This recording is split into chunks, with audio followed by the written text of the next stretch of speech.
दो सके भरा जतिंदर सिंह और हरिंदर सिंह रह रहे ਸੀਗੇ ਔਰ ਉਹਨਾਂ ਦੇ ਨਾਲ ਕੁਝ ਉਹਨਾਂ ਦੇ ਦੋਸਤ ਵੀ ਸੀਗੇ। ਉਸ ਕੋਠੀ ਦੇ ਉੱਤੇ ਸਾਦੇ ਵਰਦੀ ਦੇ ਵਿੱਚ ਸਾਦੇ ਕੱਪੜਿਆਂ ਦੇ ਵਿੱਚ ਪੁਲਿਸ ਸਵੇਰੇ 8 ਵਜੇ ਤੋਂ ਲੈ ਕੇ 9 ਵਜੇ ਦੇ ਸਮੇਂ ਵਿਚਕਾਰ ਰੇਡ ਕਰਦੀ ਹੈ ਤੇ ਉੱਥੇ ਗੋਲੀ ਚੱਲਦੀ ਹੈ। ਉਸ ਗੋਲੀਬਾਰੀ ਦੇ ਵਿੱਚ ਦੋ ਸਕੇ ਭਰਾਵਾਂ ਦੀ ਜਾਨ ਚਲੀ ਜਾਂਦੀ ਹੈ, ਹਰਿੰਦਰ ਸਿੰਘ ਔਰ ਜਤਿੰਦਰ ਸਿੰਘ। ਘਟਨਾ ਇਹ ਸੀ ਜੀ, ਜਿਹੜੀ ਸਿਆਸਤ ਆ ਇਹ ਚੰਗੇ ਬੰਦੇ ਨੂੰ ਲੀਡਰ ਨਹੀਂ ਬਣਾਉਣਾ ਚਾਹੁੰਦੀ। ਜੋ ਸਿਆਸਤ ਆ ਇਹ ਚੰਗੇ ਬੰਦੇ ਨੂੰ ਸਰਪੰਚ ਨਹੀਂ ਬਣਾਉਣਾ ਚਾਹੁੰਦੀ, ਚੰਗੇ ਬੰਦੇ ਨੂੰ ਅੱਗੇ ਨਹੀਂ ਲਿਆਉਣਾ ਚਾਹੁੰਦੇ। ਚੰਗਾ ਬੰਦਾ ਅੱਗੇ ਉਹਨਾਂ ਨੂੰ ਠੋਕਦੇ ਨੇ। ਹਿੰਦੁਸਤਾਨ ਦੇ ਵਿੱਚ 4 MP ਪੰਜਾਬ ਤੋਂ ਖੜੇ ਹੋਏ ਫਿਰ ਆਮ ਪਾਰਟੀ ਵੱਲੋਂ।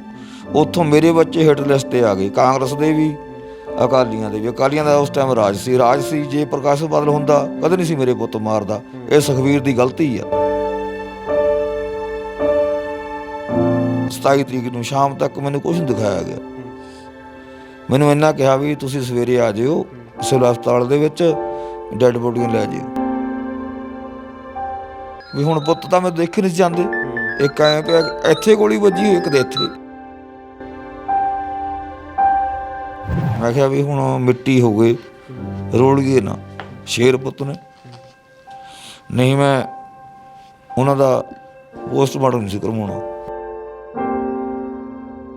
ਹੁਣ ਤੱਕ ਨਹੀਂ ਪਤਾ ਵੀ ਸਾਲਾ ਬਾਹਰ ਕਿ ਅੰਦਰੇ ਕਿੱਥੇ ਆਏ। ਸਰਪੰਚ ਬਾਰੇ ਮੈਨੂੰ ਨਹੀਂ ਪਤਾ ਜੀ, ਇਹ ਮੈਨੂੰ ਖਤਰਾ। ਇਹ ਲੱਗਦਾ ਹੈ ਵੀ ਰਾਜਨੀਤਿਕ ਰੰਜਿਸ਼ ਕਰਕੇ ਸਾਰਾ ਕੁਝ ਰਾਜਨੀਤੀ ਆ ਜੀ, ਰਾਜਨੀਤੀ। ਉਸ ਟਾਈਮ ਸੀ ਅਕਾਲੀ ਇਹ ਸਰਪੰਚ, ਹੁਣ ਕਾਂਗਰਸੀ ਹੈ। ਕਿਵੇਂ ਚੱਲਦਾ ਕਰਦਾ ਗੁਜ਼ਾਰਾ ਹੁਣ? ਰੱਬ ਆਸਰੇ ਜੀ, ਇਹ ਵੀ ਕਰਦੇ ਮੈਂ ਵੀ ਕਰਦਾ। ਇਹ ਭਾਂਡੇ ਮਾਂਜਦੀ ਆ, ਮੈਂ ਥੋੜੀ ਬਹੁਤੀ ਦਿਹਾੜੀ ਦੱਪਾ ਕਰਿਆ ਉਹਨਾਂ।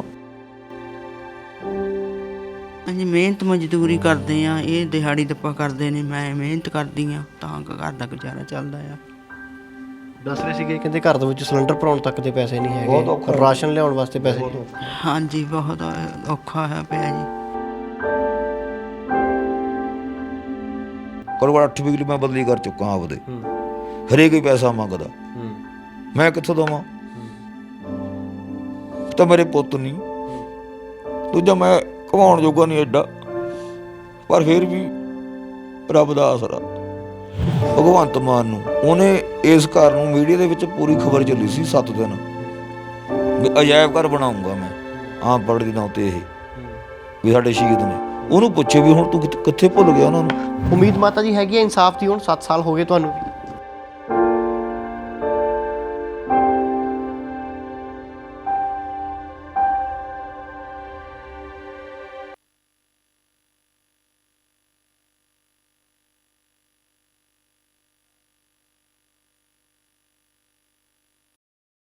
ਇਸ ਕਲੋਨੀ ਦੇ ਵਿੱਚ ਇੱਕ ਕੋਠੀ ਸੀਗੀ। ਉਸ ਕੋਠੀ ਦੇ ਵਿੱਚ ਦੋ ਸਕੇ ਭਰਾ ਜਤਿੰਦਰ ਸਿੰਘ ਔਰ ਹਰਿੰਦਰ ਸਿੰਘ ਰਹਿ ਰਹੇ ਸੀਗੇ ਔਰ ਉਹਨਾਂ ਦੇ ਨਾਲ ਕੁਝ ਉਹਨਾਂ ਦੇ ਦੋਸਤ ਵੀ ਸੀਗੇ। ਉਸ ਕੋਠੀ ਦੇ ਉੱਤੇ ਸਾਦੇ ਵਰਦੀ ਦੇ ਵਿੱਚ ਸਾਦੇ ਕੱਪੜਿਆਂ ਦੇ ਵਿੱਚ ਪੁਲਿਸ ਸਵੇਰੇ 8 ਵਜੇ ਤੋਂ ਲੈ ਕੇ 9 ਵਜੇ ਦੇ ਸਮੇਂ ਵਿਚਕਾਰ ਰੇਡ ਕਰਦੀ ਹੈ ਤੇ ਉੱਥੇ ਗੋਲੀ ਚੱਲਦੀ ਹੈ। ਉਸ ਗੋਲੀਬਾਰੀ ਦੇ ਵਿੱਚ ਦੋ ਸਕੇ ਭਰਾਵਾਂ ਦੀ ਜਾਨ ਚਲੀ ਜਾਂਦੀ ਹੈ, ਹਰਿੰਦਰ ਸਿੰਘ ਔਰ ਜਤਿੰਦਰ ਸਿੰਘ। ਉਸ ਸਮੇਂ ਦੀਆਂ ਮੀਡੀਆ ਰਿਪੋਰਟਾਂ ਕਹਿ ਲਈਏ ਜਾਂ ਕੁਝ ਇੱਦਾਂ ਦੀਆਂ ਚਰਚਾ ਹੋਈਆਂ ਕਿ ਪੁਲਿਸ ਦੇ ਵੱਲੋਂ ਕੋਸ਼ਿਸ਼ ਕੀਤੀ ਗਈ। ਇਹ ਮਾਤਾ ਪਿਤਾ ਦੇ ਮੁਤਾਬਿਕ ਹੈ। ਜਤਿੰਦਰ ਸਿੰਘ ਔਰ ਹਰਿੰਦਰ ਸਿੰਘ ਦੇ ਮਾਤਾ ਪਿਤਾ ਸਾਡੇ ਨਾਲ ਨੇ, ਇਨਸਾਫ ਦੀ ਲੜਾਈ ਲੜ ਰਹੇ ਨੇ ਪਿਛਲੇ 7 ਸਾਲ ਤੋਂ। ਇਹਨਾਂ ਦੇ ਮੁਤਾਬਿਕ ਉਸ ਸਮੇਂ ਕੁਝ ਮੀਡੀਆ ਰਿਪੋਰਟਾਂ ਦੇ ਵੱਲੋਂ ਇਹਨਾਂ ਦੇ ਪੁੱਤਾਂ ਨੂੰ, ਪੁਲਿਸ ਦੇ ਵੱਲੋਂ ਕੋਸ਼ਿਸ਼ ਕੀਤੀ ਗਈ ਇਹਨਾਂ ਦੇ ਪੁੱਤਰਾਂ ਨੂੰ, ਦੋਨੇ ਸਗੇ ਭਰਾਵਾਂ ਨੂੰ ਗੈਂਗਸਟਰ ਤੱਕ ਦਿਖਾਉਣ ਦਾ ਯਤਨ ਕੀਤਾ ਗਿਆ। ਪਰ ਜਦੋਂ ਜਾਂਚ ਅੱਗੇ ਵਧੀ ਤਾਂ ਪੁਲਿਸ ਦੇ ਉੱਚ ਅਧਿਕਾਰੀਆਂ ਦੇ ਵੱਲੋਂ ਇਸ ਪੂਰੇ ਕੇਸ ਦੇ ਉੱਤੇ ਇੱਕ ਵੱਡੀ ਜਿਹੜੀ ਹੈ ਇੱਕ ਫੈਸਲਾ ਲਿਆ ਔਰ FIR ਦਰਜ ਕੀਤੀ ਗਈ ਕਤਲ ਦੀ। ਵੀ ਇਹਨਾਂ ਦੋਨੇ ਸਕੇ ਭਰਾਵਾਂ ਦਾ ਕਤਲ ਕੀਤਾ ਗਿਆ ਔਰ ਕਤਲ ਦੇ ਇਲਜ਼ਾਮ ਇੱਥੋਂ ਦੇ ਇੱਕ ਲੋਕਲ ਪਿੰਡ ਦੇ ਸਰਪੰਚ ਦੇ ਉੱਤੇ ਲੱਗੇ ਔਰ ਨਾਲ ਹੀ ਇਸ ਕਤਲ ਦੀ FIR ਦੇ ਵਿੱਚ ਕੁਝ ਪੁਲਿਸ ਅਧਿਕਾਰੀਆਂ ਦੇ, ਪੁਲਿਸ ਮੁਲਾਜ਼ਮਾਂ ਦੇ ਨਾਂ ਵੀ ਦਰਜ ਕੀਤੇ ਗਏ। ਪਰ ਵੱਡਾ ਸਵਾਲ ਹੈ ਕਿ ਆਖਰ 7 ਸਾਲ ਤੋਂ ਇਨਸਾਫ ਦੀ ਜੰਗ ਲੜ ਰਹੇ ਇਹਨਾਂ ਬਜ਼ੁਰਗ ਜੋੜੇ ਨੂੰ ਅਜੇ ਤੱਕ ਇਨਸਾਫ ਕਿਉਂ ਨਹੀਂ ਮਿਲਿਆ? ਔਰ ਸਵਾਲ ਇਹ ਵੀ ਹੈ ਕਿ ਇਹਨਾਂ ਦੇ ਪੁੱਤਰਾਂ ਦੇ ਨਾਲ ਅਜਿਹਾ ਕੀ ਹੋਇਆ ਸੀ? ਇਹ ਕਹਾਣੀ ਬੇहद ਦਿਲਚਸਪ ਹੈ, ਸੁਣਨ ਦੀ ਕੋਸ਼ਿਸ਼ ਕਰਦੇ ਹਾਂ। ਸਤਪਾਲ ਸਿੰਘ, ਹਰਿੰਦਰ ਸਿੰਘ ਔਰ ਜਤਿੰਦਰ ਸਿੰਘ ਦੇ ਪਿਤਾ ਜੀ ਨੇ ਔਰ ਉਹਨਾਂ ਦੇ ਮਾਤਾ ਜੀ ਵੀ ਨਾਲ ਨੇ। ਸਰ, ਮੈਂ ਜਾਣਨਾ ਚਾਹੂੰਗਾ ਕੀ ਹੋਇਆ ਸੀ 27 ਸਤੰਬਰ 2014 ਨੂੰ? ਅਸੀਂ ਘਰ ਸੀਗੇ, ਸਾਨੂੰ 2:30 ਵਜੇ ਤੱਕ ਕੁਛ ਨਹੀਂ ਸੀ ਪਤਾ। 2:30 ਵਜੇ ਲੋਕਲ ਮੀਡੀਆ ਆਇਆ ਸਾਤੋਂ ਫੋਟੋਆਂ ਮੰਗੀਆਂ ਗਈਆਂ ਦੋਨੋਂ ਬੱਚਿਆਂ ਦੀਆਂ।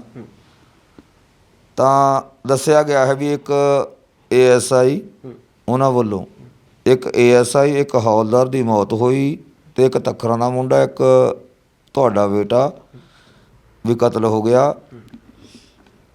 ਸਾਤੋਂ ਫੋਟੋਆਂ ਲੈ ਲਈਆਂ।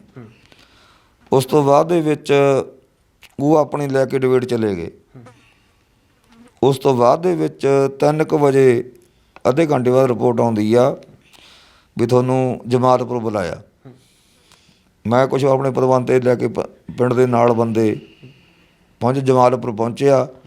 ਉੱਥੇ ਸਿਰਫ ਖੂਨ ਦੇ ਛੱਪੜ ਸੀ, ਮੈਨੂੰ ਕੁਛ ਨਹੀਂ ਦਿਖਾਇਆ ਗਿਆ ਮੌਕੇ 'ਤੇ। ਪ੍ਰਮੋਦਵਾਨ ਉਸ ਟਾਈਮ ਕਮਿਸ਼ਨਰ ਸੀ ਪੁਲਿਸ ਦਾ, ਉਹ ਨਾਲ ਸੀ ਮੇਰੇ। ਪੁਲਿਸ ਟੀਮ ਸਾਰੀ ਮੈਨੂੰ ਲੈ ਗਏ ਉੱਥੇ, ਮੈਨੂੰ ਛੱਪੜ ਦਿਖਾਇਆ ਗਿਆ ਖੂਨ ਦਾ, ਹੋਰ ਕੁਛ ਨਹੀਂ ਦਿਖਾਇਆ ਗਿਆ। ਜਦੋਂ ਮੈਂ ਜਮਾਲਪੁਰ ਕਲੋਨੀ ਥਾਣੇ 'ਚ ਪਹੁੰਚਿਆ, ਉੱਥੇ ਮੀਡੀਆ ਵਾਲੇ ਭਰਾ ਸੀਗੇ, ਉਹਨਾਂ ਨੇ ਮੈਨੂੰ ਫੋਟੋਆਂ ਦਿਖਾਈਆਂ। ਫਿਰ ਉੱਥੇ ਪਤਾ ਲੱਗਾ ਵੀ ਪੋਤਾ ਮੇਰੀ ਮਰਿਆ, ਕਿਸੇ ਦਾ ਕੁਛ ਵੀ ਨਹੀਂ ਹੋਇਆ। ਉੱਥੇ ਫਿਰ ਮੈਂ ਹਾਂ ਦਾ ਨਾਅਰਾ ਮਾਰਿਆ ਦੁਨੀਆ ਨੂੰ, ਕੁਛ ਬੰਦੇ ਇਕੱਠੇ ਹੋਏ। ਫਿਰ ਉੱਥੋਂ ਅਸੀਂ ਇਸ ਚੀਜ਼ ਨੂੰ ਚੱਕਿਆ ਵੀ ਮੇਰੇ ਪੁੱਤ ਕਤਲ ਕੀਤੇ ਗਏ ਆ, ਮਾਰੇ ਗਏ ਨੇ। ਤਾਂ ਹੋਇਆ ਕੀ ਸੀਗਾ ਉਸ ਦਿਨ? ਕਿਉਂ ਪੁਲਿਸ ਦੇ ਵੱਲੋਂ, ਜੇ ਤੁਸੀਂ ਇਲਜ਼ਾਮ ਲਗਾ ਰਹੇ ਹੋ, FIR ਵੀ ਤੁਸੀਂ ਕਹਿੰਦੇ ਹੋ ਦਰਜ ਹੋਈ ਹੈ, ਤਾਂ ਕਿਉਂ ਇੱਦਾਂ ਦੀ ਘਟਨਾ ਵਾਪਰੀ ਉਹਨਾਂ ਦੇ ਨਾਲ? ਘਟਨਾ ਇਹ ਸੀ ਜੀ, ਜਿਹੜੀ ਸਿਆਸਤ ਆ ਇਹ ਚੰਗੇ ਬੰਦੇ ਨੂੰ ਲੀਡਰ ਨਹੀਂ ਬਣਾਉਣਾ ਚਾਹੁੰਦੀ। ਜੋ ਸਿਆਸਤ ਆ ਇਹ ਚੰਗੇ ਬੰਦੇ ਨੂੰ ਸਰਪੰਚ ਨਹੀਂ ਬਣਾਉਣਾ ਚਾਹੁੰਦੀ, ਚੰਗੇ ਬੰਦੇ ਨੂੰ ਅੱਗੇ ਨਹੀਂ ਲਿਆਉਣਾ ਚਾਹੁੰਦੇ। ਚੰਗਾ ਬੰਦਾ ਅੱਗੇ ਉਹਨਾਂ ਨੂੰ ਠੋਕਦੇ ਨੇ, ਮਾੜਾ ਬੰਦਾ ਸਰਪੰਚ ਬਣੂ, ਮਾੜਾ ਹੀ ਬੰਦਾ ਲੀਡਰ ਬਣੂ। ਮੇਰੇ ਬੱਚਿਆਂ ਨੇ ਹੱਥਾਂ ਨਾਅਰਾ ਮਾਰਿਆ ਸੀ ਦੁਨੀਆ ਖਾਤਰ ਵੀ ਗਰੀਬੀ ਚੱਕਣੀ ਆ ਤਾਂ ਆਪਾਂ ਨੂੰ ਇੱਕ ਕੰਮ ਕਰਨਾ ਪੈਣਾ, ਵੀ ਰਲ ਕੇ ਚੱਲੋ, ਵੀ ਇੱਕ ਦੂਜੇ ਨੂੰ ਨਸ਼ਿਆਂ ਤੋਂ ਪਰੇ ਹੋਵੋ, ਗੇਮ ਕਰੋ, ਆਪਣਾ ਕੰਮ ਕਰੋ, ਮਾਤਾ ਪਿਤਾ ਸਤਿਕਾਰ ਕਰੋ। ਉਹ ਇਹ ਲੈਵਲ ਦੇ ਬੱਚੇ ਸੀ ਮੇਰੇ। ਅਤੇ ਦੁਨੀਆ ਜੁੜੀ, ਵੋਟਾਂ ਪਈਆਂ। ਆਮ ਪਾਰਟੀ ਨੇ ਤਜਰਬਾ ਦਿਖਾਤਾ ਪੰਜਾਬ ਦੇ ਵਿੱਚ ਵੀ 4 MP ਦਿੱਤੇ। ਹਿੰਦੁਸਤਾਨ ਦੇ ਵਿੱਚ 4 MP ਪੰਜਾਬ ਤੋਂ ਖੜ੍ਹੇ ਹੋਏ ਫਿਰ ਆਮ ਪਾਰਟੀ ਵੱਲੋਂ। ਉੱਥੋਂ ਮੇਰੇ ਬੱਚੇ ਹਿੱਟ ਲਿਸਟ 'ਤੇ ਆ ਗਏ, ਕਾਂਗਰਸ ਦੇ ਵੀ, ਅਕਾਲੀਆਂ ਦੇ ਵੀ। ਅਕਾਲੀਆਂ ਦਾ ਉਸ ਟਾਈਮ ਰਾਜ ਸੀ। ਜੇ ਪ੍ਰਕਾਸ਼ ਬਾਦਲ ਹੁੰਦਾ ਕਦੇ ਨਹੀਂ ਸੀ ਮੇਰੇ ਪੁੱਤ ਮਾਰਦਾ। ਇਹ ਸੁਖਬੀਰ ਦੀ ਗਲਤੀ ਆ ਬਹੁਤ ਭਾਰੀ, ਕਿਉਂਕਿ ਉਹਨੂੰ ਰਾਜ ਨਹੀਂ ਕਰਨਾ ਆਉਂਦਾ। ਉਹਨੇ ਗੈਂਗਸਟਰ ਦੀ ਜਿਹੜੀ ਕਹਾਣੀ ਆਈ, ਉਹ ਚੱਲਦਾ ਹੀ ਸੀ ਕੰਮ, ਕਦੇ ਉੱਧਰ ਉਹ ਬੱਚੇ ਤਾਂ ਹੁਣ ਜਦ ਨੌਕਰੀ ਨਹੀਂ ਮਿਲੀ, ਪੜ੍ਹਾਈ ਕਾਹਦੀ? ਮੈਂ ਤਾਂ ਸਿੱਧਾ ਮੋਦੀ ਨੂੰ ਕਹਿਣਾ ਵੀ ਤੂੰ 10 ਤੋਂ ਬਾਅਦ ਨਾ ਸਕੂਲ ਕਾਲਜ ਸਾਰੇ ਬੰਦ ਕਰ ਦੇ। 10 ਤੱਕ ਪੜ੍ਹਾਓ, ਬੱਚਾ ਕੋਈ ਕੰਮ ਕਰ ਲੂ, ਦਿਹਾੜੀ ਦਾ ਕਰ ਲੂ। BMA ਕਰਕੇ BEd ਕਰਕੇ ਉਹ ਦਿਹਾੜੀ ਥੋੜ੍ਹੀ ਕਰ ਸਕਦਾ। ਫਿਰ ਵੱਡੀ ਗੱਲ ਸੀ ਜਦੋਂ ਵਿਹਲਾ ਬੱਚਾ, ਫਿਰ ਉਹ ਨਸ਼ਿਆਂ ਵੱਲ ਨੂੰ ਚਲਾਉਂਦਾ ਵੀ ਨਸ਼ਾ ਫਿਰ ਸਰਕਾਰ ਹੀ ਆ। ਬੰਦ ਸਰਕਾਰ ਕਿਉਂ ਨਹੀਂ ਕਰਦੀ? ਜੇ ਨਸ਼ੇ ਨੂੰ ਬੰਦ ਕਰਨਾ ਸਰਕਾਰ ਦੇ ਹੱਥ 'ਚ ਆ। ਸਰਕਾਰ ਕੁਛ ਵੀ ਕਰ ਸਕਦੀ ਆ, ਗਰੀਬ ਨਹੀਂ ਸਰਕਾਰ ਕਦੇ ਪੈਸਾ ਨਹੀਂ। ਫਿਰ ਹੁਣ ਫ੍ਰੀ ਕਿਉਂ ਕਰੇ? ਬੱਚੀਆਂ ਦੇ ਜਾਂ ਔਰਤ ਦੇ ਕਿਰਾਏ ਫ੍ਰੀ ਕਰਤੇ, ਲੈਣਾ ਤਾਂ ਸਾਤੋਂ ਹੀ ਆ ਪੈਸਾ, ਦੂਜੇ ਪਾਸੇ ਨੂੰ ਸਹੀ, ਲੁੱਟਣਾ ਤਾਂ ਸਾਨੂੰ ਆ ਗਰੀਬ ਨੂੰ। ਚਲੋ ਬੱਚਿਆਂ ਨਾਲ ਇਹ ਕਹਾਣੀ ਹੋ ਜੀ। ਉਹ ਵਿਚਾਰੇ ਫਿਰ ਛੁਪਦੇ ਛਪਾਉਂਦੇ ਬੜਾ ਕੁਛ ਕਰਿਆ ਉਹਨਾਂ ਨੇ ਆਪਣੇ ਆਪ ਨੂੰ ਛੁਪਾਉਣ ਦਾ। ਪਰ ਕੋਈ ਝਗੜਾ ਵੀ ਹੋਇਆ ਸੀ ਇਸ ਤੋਂ ਪਹਿਲਾਂ? ਇਹ ਜਿਹੜੀ ਜਦੋਂ ਪੁਲਿਸ ਦੇ ਵੱਲੋਂ ਜਾਂ ਜਿਨ੍ਹਾਂ ਦੇ ਵੱਲੋਂ ਵੀ ਇਹ ਘਟਨਾ ਨੂੰ ਅੰਜਾਮ ਦਿੱਤਾ, ਉਸ ਤੋਂ ਪਹਿਲਾਂ ਕੋਈ ਝਗੜਾ ਹੋਇਆ ਸੀ? ਦੱਸਦਾ ਮੈਂ। ਜਦੋਂ ਮੇਰੇ ਬੱਚਿਆਂ ਨੂੰ ਨਜਾਇਜ਼ ਤੰਗ ਕਰਨ ਲੱਗੇ ਪੁਲਿਸ ਰਾਹੀਂ ਇਹ ਲੀਡਰ ਲੋਕਲ ਸਾਡੇ, ਚਾਹੇ ਕਾਂਗਰਸੀ ਹੋਵੇ ਚਾਹੇ ਹੋਵੇ ਅਕਾਲੀ, ਮੈਂ ਕਿਸੇ ਨੂੰ ਨਹੀਂ ਕਹਿੰਦਾ, ਸਾਰੇ ਇੱਕੋ ਹੀ ਨੇ।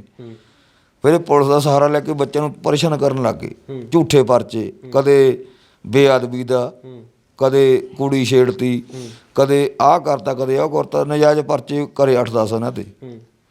ਬੱਚੇ ਪਰੇਸ਼ਾਨ, ਪੁਲਿਸ ਰੇਡ ਕਰੇ। ਪਰੇਸ਼ਾਨੀ ਤਾਂ ਸੀਗੀ। ਮੈਂ ਬਾਪੂ ਕਮਾਉਣ ਵਾਲਾ, ਵਿਚਾਰੇ ਜੇ ਆਪਣੀ ਦਿਹਾੜੀ ਕਰਕੇ ਪੜ੍ਹਾਈ ਕਰਦੇ ਸੀ। ਤਾਂ ਫਿਰ ਉਹਨਾਂ ਨੇ ਮੈਨੂੰ ਕਿਹਾ, ਬਾਪੂ ਬਈ ਹੁਣ ਸਮਾਂ ਬਹੁਤ ਕਸੂਤਾ, ਵੀ ਕੁਛ ਕਰ ਜਾਂ। ਅਸੀਂ ਤਾਂ ਫਿਰ ਗਏ, ਉਹੀ ਹੋਇਆ, ਸਾਨੂੰ ਮਾਰ ਦੇਣਾ ਇਹਨਾਂ ਨੇ। ਹੌਲੀ ਹੌਲੀ ਸਮਾਂ ਇਹੋ ਜਿਹਾ ਆਇਆ, ਇਹ ਬਚਦੇ ਬਚਾਉਂਦੇ ਮੈਂ ਇਹਨੂੰ ਕੱਢਣ ਦੀ ਬਹੁਤ ਕਰੀ ਕੋਸ਼ਿਸ਼, ਪੁੱਤ ਬਾਹਰ ਕਿਵੇਂ ਵੀ ਨਿਕਲ ਜਾਓ, ਤੁਸੀਂ ਟਾਈਮ ਕੱਢੋ, ਕੋਈ ਨਹੀਂ, ਪਰਚੇ ਦਾ ਕੀ ਆਪਾਂ ਹਟਾ ਲਾਂਗੇ, ਵਕੀਲ ਕਰ ਲਾਂਗੇ, ਕੋਈ 100 ਗੱਲ ਨਾ ਸਾਧਨ। ਪਰ ਮਿਥੀ ਹੋਈ ਸੀ ਨਾ ਵੀ ਇਹਨਾਂ ਨੂੰ ਮਾਰਨਾ। ਤਾਂ ਉਸ ਦਿਨ ਇਹ ਹੋਇਆ, ਇਹਨਾਂ ਨੇ ਇੱਕ ਦਿਨ ਪਹਿਲਾਂ ਇਹਨਾਂ ਦੇ ਨਾਲ ਦਾ ਬੱਚਾ ਫੜ ਕੇ ਬਾਲਿਆਂ ਤੋਂ ਰੈਕੀ ਕੀਤੀ। ਇਸੇ ਯਾਦਵਿੰਦਰ ਨੇ ਰੈਕੀ ਕੀਤੀ ਵੀ ਕਿੱਥੇ ਰਹਿੰਦੇ ਆ, ਕਿਵੇਂ ਕਿਸ ਤਰ੍ਹਾਂ ਗੱਲਬਾਤ। ਸਵੇਰੇ 8 ਵਜੇ ਜਾ ਕੇ ਢਾਲੇ। ਕੌਣ ਸੀਗੇ ਯਾਦਵਿੰਦਰ? ਕੌਣ ਹੈ ਯਾਦਵਿੰਦਰ? ਆ ਜੀ ਸਾਜੋ ਮਾਜਰੇ ਦਾ ਬੱਚਾ, ਸਰਪੰਚ ਗੁਰਜੀਤ ਸਿੰਘ ਸੈਨ। ਯਾਦਵਿੰਦਰ ਉਹ ਆ। ਥਾਣੇ ਦੇ ਵਿੱਚ ਉਹ ਖੁਦ ਮੁਨਸ਼ੀ ਬਣ ਗਿਆ, ਸਿਪਾਹੀ। ਉਹਨੇ ਨਜਾਇਜ਼ ਰਿਵਾਲਵਰ ਕੱਢਿਆ ਕਿਸੇ ਅਫਸਰ ਦਾ ਜਮ੍ਹਾਂ ਕੀਤਾ ਹੋਇਆ, ਉਹ ਸਭ ਕੁਝ ਵਿੱਚ ਦਰਜ ਆ ਰਿਕਾਰਡ ਦੇ, ਵੀ ਉਹਨੇ ਐਨ ਰਿਵਾਲਵਰ ਪਾ ਕੇ ਰੱਖਣਾ, ਰੋਹ ਪੂਰਾ ਜਮਾਉਣਾ। ਤਾਂ ਉਹ ਮੇਰੇ ਬੱਚਿਆਂ ਦੇ ਵੈਰ ਪੈ ਗਿਆ ਰਲ ਕੇ ਸਰਪੰਚ ਨਾਲ। ਇਹਦਾ ਰਿਸ਼ਤੇਦਾਰ ਆ ਉਹ, ਸੇਮ ਦਾ ਰਿਸ਼ਤੇਦਾਰੀ ਬਣਦੀ ਸੀ। ਤਾਂ ਇਹਨਾਂ ਨੇ ਮਿੱਥ ਕੇ ਫਿਰ ਕਰਕੇ ਵੀ ਬੱਚਿਆਂ ਦੇ ਪੇਸ਼ ਪੈ ਗਏ, ਤਾਂ ਬੱਚਿਆਂ ਨੂੰ ਤਾਂ ਛੁਪਣਾ ਪੈਣਾ ਹੀ ਸੀ। ਉੱਥੇ ਘੇਰ ਲਏ ਫਿਰ ਇਹਨਾਂ ਨੇ ਜਾ ਕੇ। ਫਿਰ ਉਦਣ ਇਹ ਯਾਦਵਿੰਦਰ ਸੀਗਾ, ਡਰਾਈਵਰ ਨੇ ਗਵਾਹੀ ਸਹੀ ਦਿੱਤੀ ਹੈ। ਜਿਹੜਾ ਡਰਾਈਵਰ ਗਿਆ ਨਾ, ਹੌਲਦਾਰ ਸੀ ਉਹ ਮੌਕੇ ਦਾ, ਜਿਹੜਾ ਲੈ ਗਿਆ ਨਾ ਗੱਡੀ 'ਚ, ਦੱਸਿਆ ਵੀ ਇੱਥੋਂ ਵੀ ਨੀਲੋਂ ਤੋਂ ਕਿਵੇਂ ਚੜ੍ਹਿਆ, ਸੇਮ ਨੂੰ ਕਿੱਥੇ ਲਿਆ ਸੀ, ਕਿਵੇਂ ਪਹੁੰਚੇ ਆ, ਸਾਰੀ ਗਵਾਹੀ ਹੋਇਆ। ਪਰ ਮੈਨੂੰ ਇਨਸਾਫ ਕਾਹਤੇ ਨਹੀਂ ਮਿਲਦਾ ਜਦ ਇਹ ਆਪ ਮੰਨ ਬੈਠੇ ਆ ਵੀ ਰਿਵਾਲਵਰ ਸਰਪੰਚ ਦਾ, ਗੋਲੀਆਂ SHO ਨੇ ਮਾਰੀਆਂ। ਫਿਰ SHO ਹੁਣ ਤੱਕ ਕਿੱਥੇ ਆ? ਕਿਉਂ ਨਹੀਂ ਫੜਦੀ SHO ਨੂੰ ਪੁਲਿਸ ਵਾਲੇ? ਉਹਨਾਂ ਤੇ ਪਰਚਾ ਦਰਜ ਹੈ ਉਸ ਸਮੇਂ ਦੇ SHO? ਕੀ ਨਾਮ ਹੈ ਉਸ SHO ਦਾ? ਮਨਜਿੰਦਰ ਸਿੰਘ। ਅੱਛਾ, ਹੋਰ ਕਿਹੜੇ ਮੁਲਾਜ਼ਮ ਸੀ ਜਿਨ੍ਹਾਂ ਦੇ ਉੱਤੇ? ਸੁਖਵੀਰ ਭਗੌੜਾ ਧਮੋੜ ਦਾ, ਉਹਦੀ ਡਿਊਟੀ ਮਾਡਲ ਟਾਊਨ ਥਾਣੇ 'ਚ ਔਨ ਸਟੇਟ। 3 ਮਹੀਨੇ ਦੇ ਨਾਲ ਰਿਹਾ ਇੱਥੇ ਮੇਰੇ ਬੱਚੇ ਮਾਰਨ ਖਾਤਰ। ਜਾਣੀ ਪਲੈਨਿੰਗ, ਐਨ ਪਲੈਨਿੰਗ ਦੇ ਨਾਲ ਕੰਮ ਹੋਇਆ, ਪਲੈਨਿੰਗ ਮੰਨੀ ਹੋਈ ਆ। ਸਿਟ ਨੇ ਆਪ, ਪੁਲਿਸ ਨੇ, ਮੈਂ ਤਾਂ ਪਰਚਾ ਦਰਜ ਨਹੀਂ ਕੀਤਾ, FIR ਤਾਂ ਪੁਲਿਸ ਨੇ ਲਿਖੀ ਆ। ਉਹਨਾਂ ਨੇ ਲਿਖਿਆ ਵਿੱਚ ਵੀ ਪਲੈਨਿੰਗ ਦੇ ਨਾਲ ਬੱਚੇ ਕਤਲ ਕੀਤੇ ਆ ਇਹ। ਅੱਛਾ, ਹਾਂਜੀ। ਫਿਰ ਕਿਉਂ ਨਹੀਂ ਇਨਸਾਫ ਮੈਨੂੰ ਹੁਣ ਤੱਕ ਮਿਲਦਾ? ਅੱਛਾ, ਫਿਰ ਉੱਥੇ ਜਦੋਂ ਪੁਲਿਸ ਉੱਥੇ ਜਾਂਦੀ ਹੈ ਸਾਦੇ ਕੱਪੜਿਆਂ ਦੇ ਵਿੱਚ, ਤੁਹਾਡੇ ਮੁਤਾਬਕ ਉੱਥੇ ਗਈ ਹੈ ਸਾਦੇ ਵਰਦਿਆਂ ਦੇ ਵਿੱਚ, ਜਿਹੜੇ ਵੀ ਲੋਕ ਗਏ, ਫਿਰ ਉੱਥੇ ਕਿਵੇਂ ਕੁਝ ਪਤਾ ਲੱਗਿਆ ਵੀ ਕਿਵੇਂ ਉੱਥੇ ਗੋਲੀਆਂ ਚੱਲੀਆਂ, ਕਿਵੇਂ ਉਹਨਾਂ ਨੂੰ? ਜਿਹੜੇ ਬੱਚੇ ਤੇ ਕੇਸ ਦਰਜ ਸੀ, ਦੋਸਤ ਇਹਨਾਂ ਦਾ ਰਾਜਵੀਰ ਆ, ਰਾਜੀ ਤੱਖਰਾਂ ਦਾ ਹੀ, ਇਸੇ ਪਿੰਡ ਦਾ, ਜਿਹੜੇ ਪਿੰਡ ਦਾ ਸਰਪੰਚ ਆ ਉਹ ਆ ਕੇ ਗੱਡੀ 'ਚ ਆਰਾਮ ਨਾਲ ਬਹਿ ਜਾਂਦਾ ਪੁਲਿਸ ਦੀ 'ਚ। ਬਾਕੀ ਇੱਕ ਦੋ ਉਹਨਾਂ ਨੂੰ ਫੜ ਲੈਂਦੇ ਆ। ਮੇਰੇ ਪੁੱਤਾਂ ਦੇ ਗੋਲੀਆਂ ਕਿਉਂ ਮਾਰੀਆਂ? ਕੀ ਉਹ ਨਹੀਂ ਸੀ ਉਹਨਾਂ ਨੂੰ ਫੜ ਕੇ ਉਹ ਕੇਸ ਚਲਾਉਣ ਜੋ ਗੱਲ ਇਹੋ ਜਿਹੀ ਸੀ? ਤੁਸੀਂ ਦੇਖੀਆਂ ਡੈਡ ਬੋਡੀਜ਼ ਦੇਖੀਆਂ ਸੀ ਉਦੋਂ? ਫਿਰ ਕਿੱਥੇ ਕਿਸੇ ਗੋਲੀਆਂ ਲੱਗੀਆਂ ਸੀ? ਹਾਂ, ਸੁਣੋ, ਜਦੋਂ ਫਿਰ ਸ਼ਾਮ ਤੱਕ 27 ਤਰੀਕ ਨੂੰ ਸ਼ਾਮ ਤੱਕ ਮੈਨੂੰ ਕੁਛ ਨਹੀਂ ਦਿਖਾਇਆ ਗਿਆ। ਮੈਨੂੰ ਇੰਨਾ ਕਿਹਾ ਵੀ ਤੁਸੀਂ ਸਵੇਰੇ ਆ ਜਿਓ ਸਿਵਲ ਹਸਪਤਾਲ ਦੇ ਵਿੱਚ, ਡੈਡ ਬੋਡੀਆਂ ਲੈ ਜਿਓ। ਮੈਂ ਡੈਡ ਬੋਡੀਆਂ ਸਿਵਲ ਹਸਪਤਾਲ ਜਾ ਕੇ ਦੇਖਿਆ ਦੂਏ ਦਿਨ। ਪੂਰੀ ਫੋਰਸ ਸੀ ਉੱਥੇ, ਬਹੁਤ ਪੁਲਿਸ ਲੱਗੀ, ਬਹੁਤ ਮੀਡੀਆ ਸੀ, ਸਾਰੀ ਗੱਲ। ਜਾਂ ਮੈਂ ਦੇਖਿਆ ਲਾਸ਼ਾਂ ਪੁੱਤਾਂ ਦੀਆਂ। ਤਾਂ ਉਸ ਟਾਈਮ ਮਤਲਬ ਮੈਂ ਤਾਂ ਜਿਵੇਂ ਕਦੇ ਵੀ ਇੱਕ ਬੰਦਾ ਹੀ ਖੜਾ ਸੀ ਵੀ ਹੁਣ ਪੁੱਤ ਤਾਂ ਮੈਂ ਦੇਖੇ ਨਹੀਂ ਜਾਂਦੇ। ਇੱਕ ਐਂ ਪਿਆ ਇੱਥੇ ਗੋਲੀ ਵੱਜੀ ਹੋਈ, ਇੱਕ ਦੇ ਇੱਥੇ। ਤਾਂ ਉੱਥੇ ਫਿਰ ਇੱਕ ਤਾਂ ਮੇਰੇ ਮੌਕੇ 'ਤੇ ਗੱਲ ਇਹ ਆਈ ਯਾਦ, ਮੈਂ ਕਿਹਾ ਵੀ ਹੁਣ ਮਿੱਟੀ ਹੋ ਗਏ, ਰੋਲੀਏ ਨਾ ਸ਼ੇਰ ਪੁੱਤ ਨੇ। ਨਹੀਂ ਮੈਂ ਉਹਨਾਂ ਦਾ ਪੋਸਟਮਾਰਟਮ ਨਹੀਂ ਸੀ ਕਰਵਾਉਣਾ ਜੇ ਮੇਰੇ 'ਚ ਕੋਈ ਜਿੱਦ ਹੁੰਦੀ। ਪਰ ਇਨਸਾਨੀ ਨਾਤੇ ਪੁਲਿਸ ਨੇ ਮੇਰੀ ਮਦਦ ਕੀਤੀ ਆ। ਮੈਂ ਐਵੇਂ ਕਹਾਂ, ਉਹ ਕਹੇ ਤੈਨੂੰ ਇਨਸਾਫ ਦੇਵਾਂਗੇ ਬਾਪੂ, ਵੀ ਮਿੱਟੀ ਨਾਲ ਰੋਲੀ। ਹੁਣ ਮੈਂ ਸੰਸਕਾਰ ਕੀਤਾ। ਇੱਥੇ ਵੀ ਆ ਕੇ ਹੁਕਮ ਹੋਇਆ ਵੀ ਮੜੀਆਂ 'ਚ ਸੰਸਕਾਰ ਕਰ, ਗੋਲੀਆਂ ਮਾਰਾਂਗੇ ਵੀ ਜੇ। ਹਾਂ, ਬਹੁਤ ਕੁਛ ਹੋਇਆ ਜੀ, ਬਹੁਤ ਕੁਛ ਹੋਇਆ। ਪਰ ਸੰਸਕਾਰ ਕੀਤਾ ਗਿਆ, ਪਾਠ ਰੱਖਿਆ ਗਿਆ, ਸਾਰਾ ਕੁਛ ਹੋਇਆ। ਹੌਲੀ ਹੌਲੀ ਫਿਰ ਪੁਲਿਸ ਨੇ ਸਿੱਟ ਬਿਠਾ ਕੇ ਮੇਰੀ ਮਦਦ ਕੀਤੀ। ਪਰ ਸਿੱਟ ਨੇ ਇਹ ਤਾਂ ਰਿਪੋਰਟ ਦਿੱਤੀ ਮੈਨੂੰ। ਕੌਣ ਸੀਗਾ ਉਸ ਸਿੱਟ ਦੇ ਵਿੱਚ ਸ਼ਾਮਲ, ਔਰ ਉਹ ਕਿਹੜੇ ਆਫੀਸਰ ਸੀਗੇ ਜਿਨ੍ਹਾਂ ਦੇ ਵੱਲੋਂ ਫਿਰ ਜਿੱਦਾਂ ਦਾ ਕਹਾਣੀ ਦੱਸੀ ਵੀ ਉਹਨਾਂ ਨੇ ਬਣਾਈ ਵੀ ਐਨਕਾਊਂਟਰ ਦੀਆਂ ਖਬਰਾਂ ਆਉਂਦੀਆਂ ਸੀ ਵੀ ਐਨਕਾਊਂਟਰ ਕੀਤਾ, ਪਰ ਉਹਨਾਂ ਨੇ ਕਤਲ ਦਾ ਜਿਹੜੇ FIR ਦਰਜ ਕੀਤੀ? ਗੁਰਿੰਦਰ ਸਿੰਘ ਢਿੱਲੋਂ, ਮੋਖਾ DIG ਮੌਕੇ ਦਾ, ਲੁਧਿਆਣਾ ਰੇਂਜ ਦਾ। IG ਈਸ਼ਵਰ ਸਿੰਘ ਜਲੰਧਰ ਤੋਂ, ਮੌਕੇ ਦਾ ਅਫਸਰ। ਇਹਨਾਂ ਨੇ ਸਿੱਟ ਬਿਠਾਈ, ਬਣਾਇਆ ਰਾਜਵਿੰਦਰ ਬਰਾੜ ਜਗਰਾਉਂ ਦਾ SSP, ਉਹ ਮੁਖੀ ਸੀ ਸਿੱਟ ਦਾ। ਨਾਲ ਮਨਜੀਤ ਸਿੰਘ SSP, ਇਹ ਟਵਾਣਾ, ਕੀ ਨਾਮ ਸੀ ਉਹ ਟਵਾਣੇ ਦਾ, ACP ਸਾਹਨੇਵਾਲ ਦਾ, ਟਵਾਣਾ ਸਰ। ਇਹ ਸਿੱਟ 3 ਮੈਂਬਰ ਬਣਾਏ। ਇਹਨਾਂ ਨੇ ਕੇਸ ਤਿਆਰ ਕੀਤਾ, ਪੂਰੀ ਰਿਕਾਰਡਿੰਗ ਦਿੱਤੀ ਇਹਨਾਂ ਨੇ, ਸਾਰਾ ਕੁਛ। ਇੱਕ ਹੋਰ ਵੱਡੀ ਗੱਲ ਆ, ਲਿਖਿਆ ਸੀ ਨਾਲ ਵੀ ਇਹਨਾਂ ਦਾ ਨਾਰਕੋ ਟੈਸਟ ਕਰਾਇਆ ਜਾਵੇ ਮੁਲਜ਼ਮਾਂ ਦਾ। ਇਹ ਮੁੱਕਰੇ, ਪਾਗਲ ਹੋ ਜਾਣਗੇ, ਜੇ ਆ ਉਹ ਆ, ਬੜਾ ਕੁਛ ਹੋਇਆ। ਜਾਣੀ ਮੁੱਕਰਦਾ ਉਹੀ ਜਿਹੜਾ ਝੂਠਾ, ਸ਼ਾਇਦ ਉਦੋਂ ਇਨਸਾਫ ਮਿਲ ਜਾਂਦਾ। ਹਰੀ ਸਿੰਘ ਸੀ ਉਸ ਟਾਈਮ ਜੱਜ ਮੇਨ ਸੈਸ਼ਨ 1 ਨੰਬਰ ਕੋਰਟ 'ਚ ਲੁਧਿਆਣੇ। ਉਹਨੇ ਜਦੋਂ ਕਿਹਾ, ਕਹਿੰਦਾ ਦੱਸੋ ਵੀ ਨਾਰਕੋ ਟੈਸਟ ਹੋਵੇ। ਮੇਰੇ ਵਕੀਲ ਗਏ, ਉਹ ਕਹਿੰਦੇ ਹਾਂਜੀ ਹੋਣਾ ਚਾਹੀਦਾ। ਇਹ ਮੁੱਕਰੇ, ਨਹੀਂ ਜੀ ਪਾਗਲ ਹੋ ਸਕਦੇ, ਜੇ ਉਹ। ਚਲੋ ਬਹਾਨਾ ਅਮੀਰ ਦਾ, ਤਗੜੇ ਦੀ ਕਹਿੰਦਾ ਜੁੱਤੀ, ਮਾੜੇ ਦਾ ਸਿਰ। ਆ ਹੁਣ ਤੱਕ 7 ਸਾਲ ਹੋ ਗਏ ਜੀ ਮੈਨੂੰ। ਇਹਨੂੰ ਪਰੋਲ ਵੀ ਮਿਲੀ, ਸੁਣੇ ਹੁਣ ਪਰੋਲ ਇਹਨੂੰ ਕਿਵੇਂ ਮਿਲੀ। ਕਰੋਨਾ ਦੇ ਸਮੇਂ 'ਚ ਇਹ ਲੁਧਿਆਣਾ ਜੇਲ੍ਹ 'ਚ ਨਹੀਂ ਰਿਹਾ ਜੀ ਸਰਪੰਚ, ਰੋਪੜ ਜੇਲ੍ਹ 'ਚ ਰਿਹਾ। ਉੱਥੋਂ ਵੀ ਚਲੋ ਆਉਣਾ ਤਰੀਕ 'ਤੇ ਭੁਗਤ ਕੇ ਚਲੇ ਜਾਣਾ। ਫਿਰ ਜਾਂ ਕਰੋਨਾ ਆਈ, ਇਹਨੇ ਫਿਰ ਹੁਸ਼ਿਆਰਪੁਰ ਦੀ ਜੇਲ੍ਹ ਰਾਹੀਂ ਪਰੋਲ ਲਈ। ਮੈਂ ਇੱਥੇ ਹਾਂ, ਉੱਥੋਂ ਇਹਨੂੰ ਪਰੋਲ ਮਿਲੀ 6 ਹਫ਼ਤੇ ਦੀ। ਹੁਣ ਤੱਕ ਨਹੀਂ ਪਤਾ ਵੀ ਸਾਲਾ ਬਾਹਰ ਕਿ ਅੰਦਰੇ ਕਿੱਥੇ ਆ। ਇਹ ਸਰਪੰਚ ਬਾਰੇ ਮੈਨੂੰ ਨਹੀਂ ਪਤਾ ਜੀ, ਇਹ ਮੈਨੂੰ ਖਤਰਾ। ਇਹ ਲੱਗਦਾ ਵੀ ਰਾਜਨੀਤਿਕ ਰੰਜਿਸ਼ ਕਰਕੇ ਸਾਰਾ ਕੁਝ ਰਾਜਨੀਤੀ ਆ ਜੀ, ਰਾਜਨੀਤੀ। ਉਸ ਟਾਈਮ ਸੀ ਅਕਾਲੀ ਇਹ ਸਰਪੰਚ, ਹੁਣ ਕਾਂਗਰਸੀ ਹੈ। ਹੁਣ ਕਾਂਗਰਸ ਐਨ ਢਿੱਲੋਂ ਦੇ ਨਾਲ ਚੱਲਦਾ, ਉਹਦੀ ਕੋਠੀ ਬੈਠਦਾ, ਸਾਰਾ ਫੋਟੋਆਂ ਨੇ ਮੇਰੇ ਕੋਲ, ਰਿਕਾਰਡਿੰਗਾਂ ਮੇਰੇ ਕੋਲ, ਚੀਜ਼ ਮੈਂ ਝੂਠ ਨਹੀਂ ਬੋਲੂੰਗਾ। ਉਸ ਟਾਈਮ ਇਹ ਅਕਾਲੀ ਸੀ। ਅੱਛਾ, ਫਿਰ ਇਹ ਸਾਰਾ ਕੁਝ ਜਦੋਂ ਹੁਣ ਪੁਲਿਸ ਦੇ ਵੱਲੋਂ FIR ਵੀ ਉਹਨਾਂ ਪੁਲਿਸ ਮੁਲਾਜ਼ਮਾਂ ਦੇ ਖੁਦ ਜਿਹੜੇ ਅਫਸਰ ਉਹਨਾਂ ਦੇ ਉੱਤੇ ਕੀਤੀ ਗਈ ਆ, ਉਹ ਤੋਂ ਫਿਰ ਗ੍ਰਿਫਤਾਰੀ ਹੋਈ ਹੈ ਇਹਨਾਂ ਦੀ? ਇਹਨਾਂ 7 ਸਾਲਾਂ ਦੇ ਵਿੱਚ ਕੋਈ ਵੱਡੀ ਕਾਰਵਾਈ ਹੋਈ ਹੈ? ਵੱਡੀ ਗੱਲ ਇਹ ਆ ਜੀ, ਇਹ ਸਰਪੰਚ ਖੁਦ CI ਸਟਾਫ ਲੁਧਿਆਣੇ ਪਹੁੰਚ ਗਿਆ ਸੀ, ਰਿਵਾਲਵਰ ਲੈ ਕੇ ਗੱਡੀ ਆਪਦੀ, ਉਹੀ ਵੀ ਆਹ ਜੀ ਗੱਡੀ ਆ, ਰਿਵਾਲਵਰ ਪਿਆ, ਮੈਂ ਮਾਰੇ ਆ। ਮੌਕੇ 'ਤੇ ਇਹਨੇ ਜਾ ਕੇ ਸਟੈਂਡਰ ਕਰਤਾ ਸੀ। ਫਿਰ ਪੁਲਿਸ ਦੇ ਉੱਤੇ ਕੇਸ ਬਣਾਇਆ ਪੁਲਿਸ ਨੇ ਆਪ, ਵੀ SHO ਨਾਲ ਮਿਲਿਆ ਜਾਂ ਕਿਵੇਂ ਵੀ ਗੱਲ ਆ, ਵੀ ਸਪੋਰਟ ਹੋਈ ਆ। ਤਾਂ ਇਹਨਾਂ ਦਾ ਫਿਰ ਜਿਵੇਂ ਵੀ FI ਦਰਜ ਹੋਈ, ਉਹ ਹੁਣ ਤਾਂ ਕੇਸ ਚੱਲੀ ਜਾਂਦਾ ਜੀ। ਇੱਕ ਹੁਣ ਸੁਣਿਓ, ਜਿਹੜੀ ਹਰਬੀਰ ਨਾਫਰਾ ਸੀ ਜੱਜ, ਉਹਨੇ ਜੁਡੀਸ਼ੀਅਲ ਇਨਕੁਆਇਰੀ ਕੀਤੀ। ਮੇਰੇ ਕੋਲ ਕੋਈ ਬਿਆਨ ਵੀ ਗਏ ਹੋਇਆ, ਉੱਥੇ ਬੁਲਾਇਆ ਵੀ ਉਹਨੂੰ ਦਫ਼ਤਰ ਆਪਦੇ ਮੈਨੂੰ, ਮੈਂ ਉੱਥੇ ਬਿਆਨ ਵੀ ਦੇ ਕੇ ਆਇਆ। ਉਹਦੀ ਅਜੇ ਤੱਕ ਨਹੀਂ ਰਿਪੋਰਟ ਮਿਲੀ ਮੈਨੂੰ ਜੁਡੀਸ਼ੀਅਲ, ਵੀ ਕੀ ਕਰਨਾ ਕੀ ਨਹੀਂ ਕਰਨਾ। ਉਹਨੇ ਕਿਹਾ ਸੀ ਵੀ ਤੇਰੀ ਬੱਚੀ ਨੂੰ ਅਸੀਂ ਘੱਟੋ ਘੱਟ ਤਹਿਸੀਲਦਾਰ ਜਾਂ ਮਤਲਬ ਸਬ ਇੰਸਪੈਕਟਰ ਦੀ ਨੌਕਰੀ ਦੇਵਾਂਗੇ, ਵੀ ਤੇਰੀ ਮਦਦ, ਬੱਚੇ ਤੇਰੇ ਮਰਡਰ ਕੀਤਾ, ਹੌਸਲਾ ਰੱਖੋ, ਕੋਈ ਗੱਲ ਨਹੀਂ। ਜਾਣੀ ਬੜਾ ਹੌਸਲਾ, ਪਰ ਮਿਲਿਆ ਮੈਨੂੰ ਕੁਛ ਵੀ ਨਹੀਂ। 7 ਸਾਲ ਤੋਂ ਇਹ ਕੇਸ ਚੱਲ ਰਿਹਾ। ਹੁਣ ਕੀ ਸਟੇਟਸ ਹੈਗਾ ਇਸ ਸਮੇਂ? ਕੌਣ ਡੀਲ ਕਰ ਰਿਹਾ ਤੁਹਾਡੇ ਕੇਸ ਨੂੰ? ਕੌਣ ਤੁਹਾਡੀ ਕੇਸ ਦੀ ਪੈਰਵੀ ਕਰ ਰਿਹਾ? ਮੇਰੇ ਕੇਸ ਦੀ ਪੈਰਵਾਈ ਜੀ ਖੁਦ ਰੱਬ ਕਰ ਰਿਹਾ।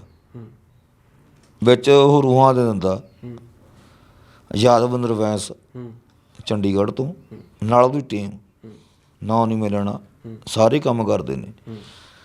ਉਹਦੇ ਵਿੱਚੋਂ ਇੱਕ ਚੀਜ਼ ਜ਼ਰੂਰ ਮਿਲੀ ਆ, ਜਿਹੜੇ ਮੇਰੇ ਲੋਕਲ ਵਕੀਲ ਨੇ ਲੁਧਿਆਣੇ 'ਚੋਂ, ਬੜੇ ਵੇਖਿਆ ਮੈਂ ਬਦਲੀ ਵੀ ਕਰੇ, ਘੱਟੋ ਘੱਟ 8 ਵਕੀਲ ਮੈਂ ਬਦਲੀ ਕਰ ਚੁੱਕਾ ਆਪਦੇ। ਹਰੇਕ ਹੀ ਪੈਸਾ ਮੰਗਦਾ, ਮੈਂ ਕਿੱਥੋਂ ਦੇਵਾਂ? ਤਾਂ ਮੇਰੇ ਪੁੱਤ ਨਹੀਂ, ਦੂਜਾ ਮੈਂ ਘਵਾਉਣ ਜੋਗਾ ਨਹੀਂ ਐਡਾ, ਪਰ ਫਿਰ ਵੀ ਰੱਬ ਦਾ ਆਸਰਾ। ਇਹ ਤਾਂ ਗੱਲ ਆਈ, ਕਈ ਵਾਰ ਕਿਰਾਏ ਵਾਸਤੇ ਸਾਡੇ ਕੋਲ ਪੈਸੇ ਨਹੀਂ ਹੁੰਦੇ ਤਰੀਕ ਭੁਗਤਣ ਨੂੰ। ਮੈਂ ਕਿੱਥੇ ਕੋਠੀਆਂ ਭਰਵਾਂ ਜੱਜਾਂ ਦੀਆਂ। ਇਹ ਸਰਮਾਏਦਾਰੀ, ਬੜੇ ਲੋਕ ਗਰੀਬ ਨੂੰ ਕਦ ਨਹੀਂ ਜਰਦੇ।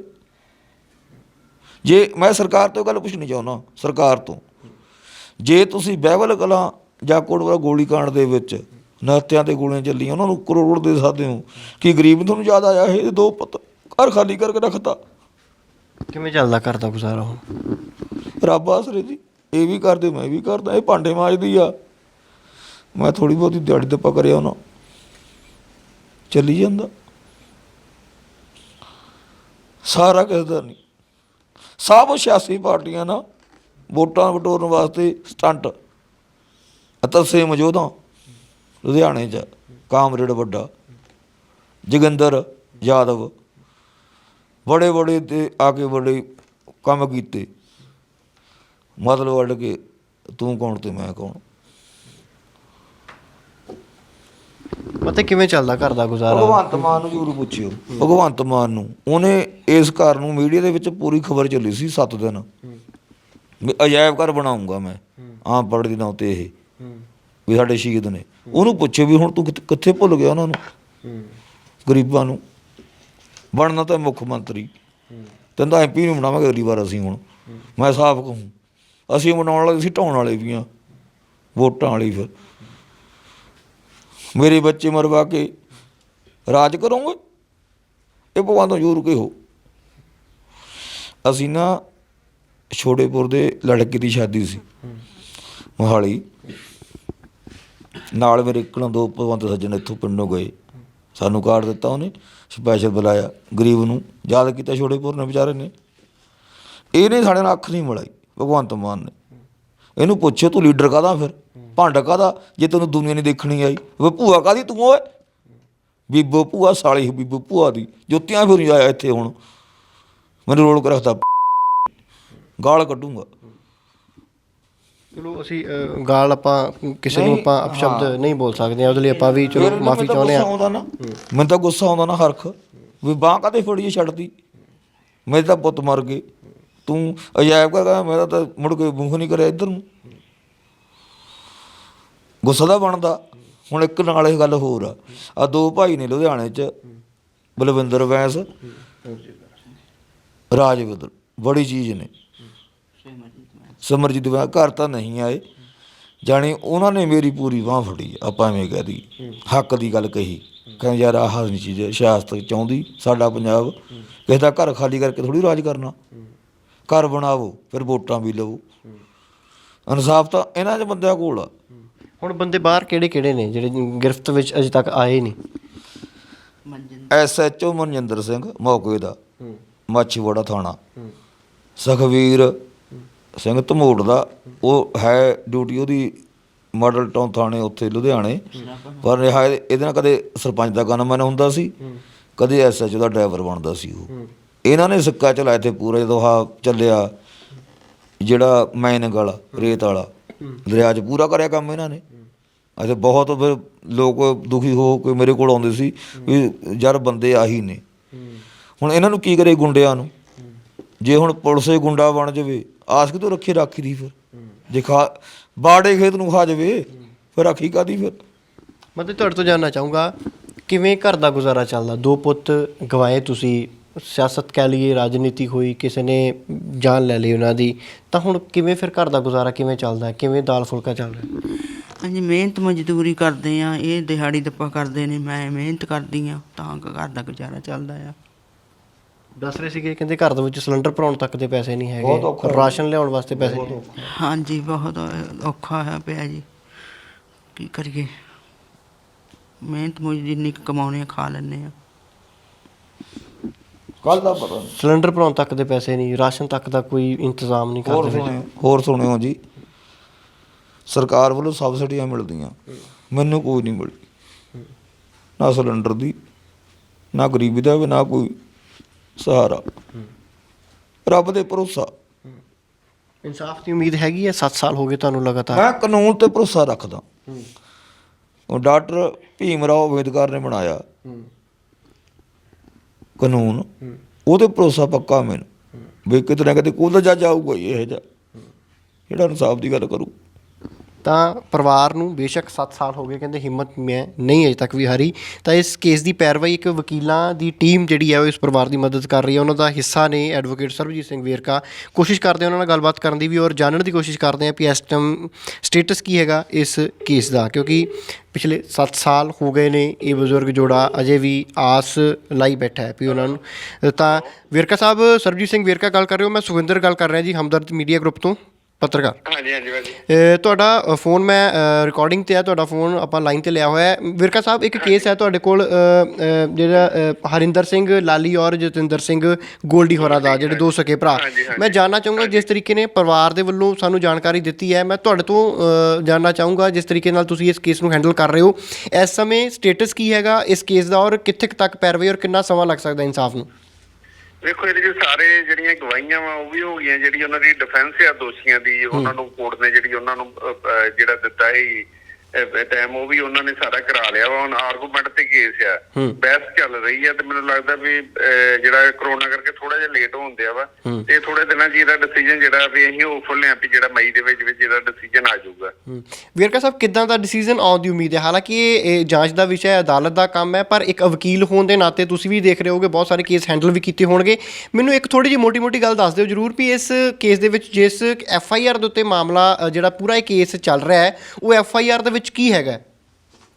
ਦੇਖੋ ਇਹਦੇ ਚ ਦੋ ਜਿਹੜੇ ਨੌਜਵਾਨ ਸੀ, ਇਹਨਾਂ ਨੂੰ ਜਮਾਲਪੁਰ ਜਿਹੜਾ ਏਰੀਆ ਉਹਦੇ ਵਿੱਚ ਇਹਨਾਂ ਨੇ ਜਿਹੜਾ ਵਾ ਦੋਵਾਂ ਜਣਿਆਂ ਦਾ ਮਰਡਰ ਹੋਇਆ ਸੀ, ਜਤਿੰਦਰ ਸਿੰਘ ਤੇ ਹਰਿੰਦਰ ਸਿੰਘ, ਤੇ ਉਹਦਾ ਜਿਹੜਾ ਕੇਸ ਦਰਜ ਕਰਕੇ ਪੁਲਿਸ ਨੇ ਉਹਦੇ ਚ ਇਨਵੈਸਟੀਗੇਸ਼ਨ ਸਟਾਰਟ ਕੀਤੀ ਹੈ 27/9/2014 ਦਾ ਜਿਹੜਾ ਵਾਕਿਆ ਸੀ। ਤੇ ਉਹਦੇ ਵਿੱਚ ਬਾਅਦ ਚ ਮੈਜਿਸਟ੍ਰੇਟ ਨੇ ਵੀ ਉੱਥੇ ਮੌਕੇ ਤੇ ਜਾ ਕੇ ਸਾਰੀਆਂ ਪ੍ਰੋਸੀਡਿੰਗ ਜਿਹੜੀਆਂ ਕੀਤੀਆਂ ਸੀ, ਜਾ ਕੇ ਉੱਥੇ ਜਿਹੜਾ ਵੀ ਮੈਜਿਸਟਰੇਟ ਦੀ ਡਿਊਟੀ ਲੱਗੀ ਜੁਡੀਸ਼ੀਅਲ ਇਨਕੁਆਇਰੀ 'ਚ ਜੀ। ਤੇ ਉਸ ਤੋਂ ਬਾਅਦ 'ਚ ਜਿਹੜਾ ਇੱਕ ਸਿੱਟ ਕੰਸਟੀਟਿਊਟ ਕੀਤੀ DGP ਪੰਜਾਬ ਨੇ, ਤੇ ਉਹ ਸਿੱਟ ਨੇ ਵੀ ਇਹਦੇ ਵਿੱਚ ਸਾਰਾ ਐਵੀਡੈਂਸ ਇਕੱਠਾ ਕਰਕੇ ਫਿਰ ਇਹਦੇ 'ਚ ਪੁਲਿਸ ਦੀ ਭੂਮਿਕਾ ਜਿਹੜੀ ਉਹ ਬੜੀ ਸਾਰੀ ਜਿਹੜੀ ਹੈ ਨਿਕਲੀ। ਈਵਨ ਕਿ ਜਿਹੜਾ ਇੰਸਪੈਕਟਰ ਸੀ ਉਹਨਾਂ ਨੇ ਕਿਸ ਤਰ੍ਹਾਂ ਇਹਨਾਂ ਨੂੰ ਸਾਰੇ ਨੂੰ ਇੱਕ ਪ੍ਰਾਈਵੇਟ ਬੰਦਾ ਜਿਹੜਾ ਉਹ ਨਾਲ ਖੜ ਕੇ ਪੁਲਿਸ ਪਾਰਟੀ ਨੇ ਕਿਵੇਂ ਉੱਥੇ ਮੌਕੇ ਤੇ ਜਾ ਕੇ ਜਿਹੜਾ ਵਾ ਉਹ ਸਾਰਾ ਉਹਨਾਂ ਨੂੰ 2 ਨੌਜਵਾਨਾਂ ਨੂੰ ਜਿਹੜਾ ਮਾਰਿਆ, ਉਹਨਾਂ ਦੇ ਸਿਰ 'ਚ ਗੋਲੀਆਂ ਮਾਰੀਆਂ ਗਈਆਂ, ਹੋਰ ਵੀ ਉਹਨਾਂ ਦੇ ਜਿਹੜਾ ਵਾ ਉਹਦੇ ਸੱਟਾਂ ਦੇ ਨਿਸ਼ਾਨ ਜਿਹੜੇ ਸੀ ਉਹ ਆਏ ਸੀ। ਇਹ ਕੋਰਟ 'ਚ ਸਾਰਾ ਐਵੀਡੈਂਸ ਹੋ ਗਿਆ। ਫਿਰ ਮੌਕੇ ਤੇ ਜਿਹੜੇ ਉਹਨਾਂ ਦੇ ਨਾਲ ਹੋਰ ਨੌਜਵਾਨ ਉੱਥੇ ਰੁਕੇ ਸੀ।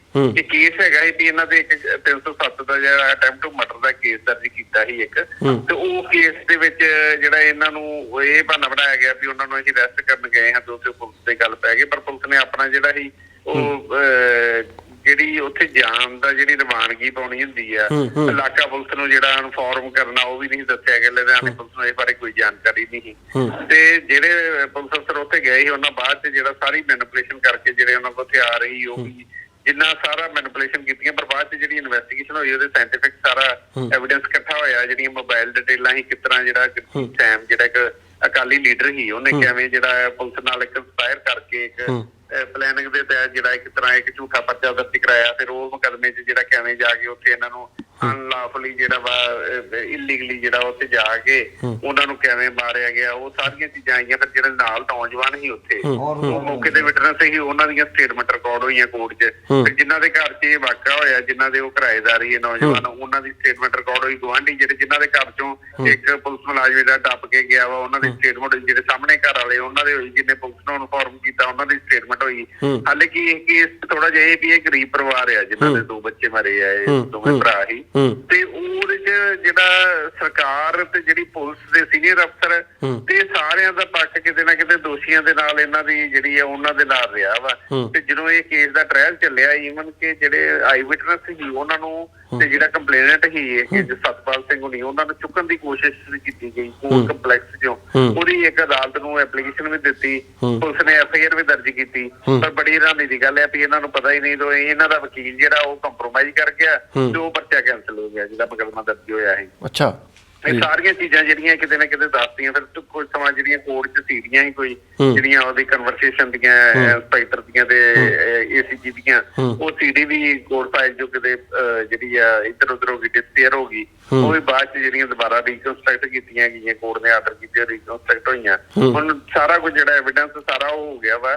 ਕੁਝ ਚੀਜ਼ਾਂ ਜਿਹੜੀਆਂ ਕੁਝ ਵਿਟਨੈਸ ਜਿਹੜੇ ਕੇਸ 'ਚ ਬਹੁਤ ਜ਼ਿਆਦਾ ਪ੍ਰੈਸ਼ਰ ਸੀ, ਤੇ ਉਹ ਹੁਣ ਜਾ ਕੇ ਜਿਹੜਾ ਸਾਨੂੰ ਲੱਗਦਾ ਵੀ ਜਿਹੜਾ ਇਹ ਕੇਸ 'ਚ ਇੰਨਾ ਐਵੀਡੈਂਸ ਹੈਗਾ ਵਾ ਸਾਰੇ ਦੋਸ਼ੀ ਜਿਹੜੇ ਉਹ ਸਜ਼ਾ ਹੋਣਗੇ ਤੇ ਜਿਹੜਾ ਇਹਨਾਂ ਨੂੰ ਪਰਿਵਾਰ ਨੂੰ ਇਨਸਾਫ ਮਿਲੂਗਾ। ਪੰਜਾਬ ਸਰਕਾਰ ਦੀ ਵੀ ਉਦੋਂ ਅਕਾਲੀ ਲੀਡਰ ਹੀ, ਉਹ ਅਕਾਲੀ ਸਰਕਾਰ ਹੀ, ਇਸ ਕਰਕੇ ਜਿਹੜੀ ਉਹਨਾਂ ਦੀ ਮਦਦ। ਪਰ ਉਸ ਤੋਂ ਬਾਅਦ ਜੇ ਕਾਂਗਰਸ ਸਰਕਾਰ ਆਈ, ਇਹ 4 ਸਾਲਾਂ 'ਚ ਕੋਈ ਹਾਲਾਤ ਦਾ ਕੋਈ ਫਰਕ ਨਹੀਂ ਪਿਆ। ਉਸੇ ਤਰ੍ਹਾਂ ਹੀ ਜਿਸ ਤਰ੍ਹਾਂ ਅਕਾਲੀਆਂ ਦੇ ਟਾਈਮ ਤੇ ਗੁੰਡਾਗਰਦੀ ਸੀ, ਉਸ ਤਰ੍ਹਾਂ ਹੀ ਕਾਂਗਰਸ ਦੇ ਟਾਈਮ ਤੇ ਇਸ ਕੇਸ 'ਚ ਸਰਕਾਰ ਨੇ ਪਰਿਵਾਰ ਦੀ ਬਾਂਹ ਨਹੀਂ ਕੋਈ ਫੜੀ।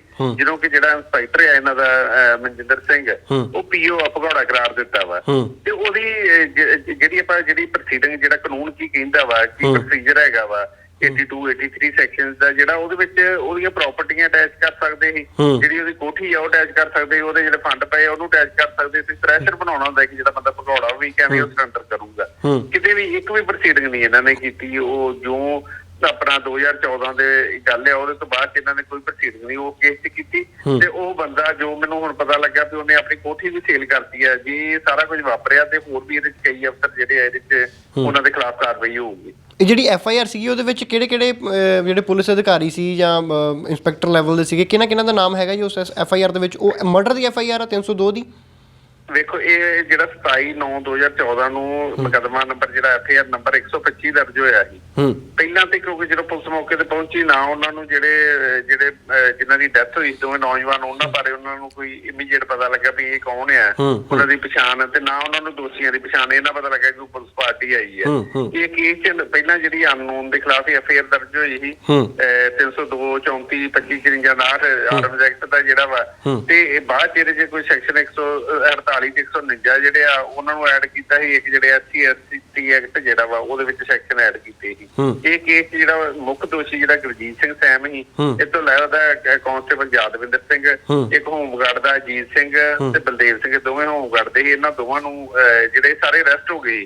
ਤੇ ਇਹ ਕੇਸ ਜਿਹੜਾ ਇੰਸਪੈਕਟਰ ਮਨਜਿੰਦਰ ਸਿੰਘ ਸੀ ਤੇ ਕਾਂਸਟੇਬਲ ਸੁਖਵੀਰ ਸਿੰਘ, ਇਹ ਜਿਹੜੇ ਆ ਭਗੌੜੇ ਕਰਾਰ ਦਿੱਤੇ 2000। ਇਹਨਾਂ ਦੇ ਉੱਤੇ ਵੀ 302 ਦਾ ਪਰਚਾ ਦਰਜ ਹੈਗਾ। ਇਹਨਾਂ ਦੇ ਵੀ 302 ਦਾ ਹੀ ਹੈ, ਸਾਰਿਆਂ ਤੇ 302 ਮਰਡਰ ਦਾ ਕੇਸ ਹੈ। ਪਰ ਜਿਹੜੇ ਮਨਜਿੰਦਰ ਸਿੰਘ ਇੰਸਪੈਕਟਰ ਆ ਉਹਦੇ ਤੇ ਜਿਹੜੇ ਉਹਦੇ ਤੇ ਚਾਰਜਸ ਜਿਹੜੇ ਐਲੀਗੇਸ਼ਨ ਆ ਉਹ ਹੈਗੇ ਆ ਸਬੂਤਾਂ ਨੂੰ ਨਸ਼ਟ ਕਰਦਾ 201 ਚ। ਤੇ ਇਹ ਜਦੋਂ ਅਰੈਸਟ ਕਰਨਗੇ, ਕਿਉਂਕਿ ਸਰਕਾਰ ਜਾਂ ਪੁਲਿਸ ਨੇ ਤਾਂ ਪੂਰੀ ਉਹਦੀ ਮਦਦ ਕੀਤੀ, ਹਾਲੇ ਤੱਕ ਉਹਨੂੰ ਅਰੈਸਟ ਨਹੀਂ ਕਰ ਸਕੇ, ਉਹਦੀਆਂ ਪ੍ਰਾਪਰਟੀਆਂ ਜ਼ਬਤ ਨਹੀਂ ਕੀਤੀਆਂ, ਕੋਈ ਉਹਨਾਂ ਲਈ ਰੇਡ ਨਹੀਂ ਕੀਤਾ। ਉਹ ਪਰਿਵਾਰ ਨੂੰ ਕੰਟੈਕਟ ਕਰਦਾ ਰਿਹਾ, ਇਹਨਾਂ ਨੂੰ ਪੈਸੇ ਦੀ ਆਫਰ ਕਰਦਾ ਰਿਹਾ।